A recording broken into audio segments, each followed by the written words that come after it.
আমি এবার পরীক্ষা দেব না। ইস, আমি যদি দেশের প্রধানমন্ত্রী হই তবে সবার আগে এই পরীক্ষা ব্যবস্থাটা তুলে দেব।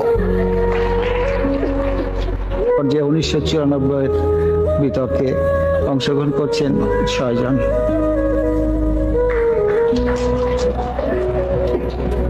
মাননীয় প্রধানমন্ত্রী, সম্মানিত সভাপতি ও উপস্থিত সুধীবৃন্দ, ইহার চেয়ে হতেম যদি অনেক কিছুই তো হতে ইচ্ছে করে, কিন্তু বাবার অত্যাচারে কি কোনো কিছু করার বা হওয়ার সত্যিই জো আছে?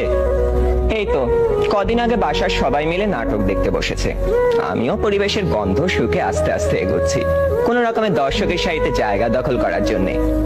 অমনি বাবা গুরুগম্ভীর কণ্ঠে আদেশ জারি করলেন, 2 দিন পরে তোমার পরীক্ষা, এখন তোমার এসব নাটক ফাটক দেখা চলবে না। কি আর করা, দরজার চৌকাঠ থেকেই ফিরে যেতে হলো। যেতে যেতেই শুনতে পেলাম নাটকের ছেলেটি তার বাবাকে বলছে, আমি এবার পরীক্ষা দেব না। ইস, আমি যদি এমন করে বলতে পারতাম, এই নাটকের ছেলেটির মতো হতাম। কিন্তু এ তো শুধু নাটকেই সম্ভব। আবার স্কুলের কথাই ধরুন না কেন, সব সময় পরীক্ষা লেগেই আছে।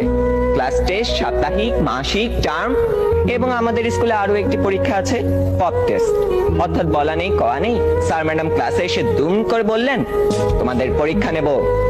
কি জ্বালা, এমনিতেই পরীক্ষার ভয় বাঁচি না, তাও আবার এই পপ টেস্টের ভয় রাত দিন কাঁটা হয়ে থাকতে হয়।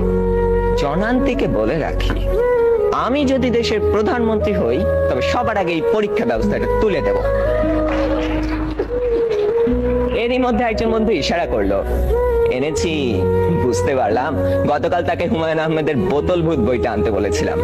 কোন রকমে পরীক্ষা শেষ করে উঠে গেলাম লাস্ট বেঞ্চে, দুজনে মিলে মজা করে পড়তে শুরু করে দিলাম। গল্পে আছে হুমায়ুন ভূত পোষে, তাও আবার বোতলে করে পকেটে রাখে, সে ভূতের খাবার চাঁদের আলো। ক্লাসের একজন যখন একথা বলে দিল, তখন অঙ্ক স্যার বোতলটা নিয়ে ভূতটাকে এক ঢোকে পেটের ভিতর চালান করে দিলেন। অমনি স্যারের পেটের ভিতর গুড়গুড় শব্দ উঠতে শুরু করলো, আর তিনি হেঁচকি তুলতে লাগলেন। দম ফাটিয়ে হাসতে যাব, হঠাৎ কানে টান পড়তেই শটান দাঁড়িয়ে গেলাম। বইটা পড়তে পড়তে টেরই পাইনি কখন ইংরেজি ম্যাডাম চলে গেছেন আর এসেছেন জমদূত প্রায় আমাদের অঙ্ক স্যার। বইটা নিয়ে গেলেন হেড স্যারকে জমা দেবেন বলে। তার মানে আরো এক দফা শাস্তি। আপনারাই বলুন, এত শাসনের মধ্যে স্বাধীনভাবে কোনো কিছু করার উপায় নেই তো হওয়ার উপায় আছে? ধন্যবাদ সবাইকে।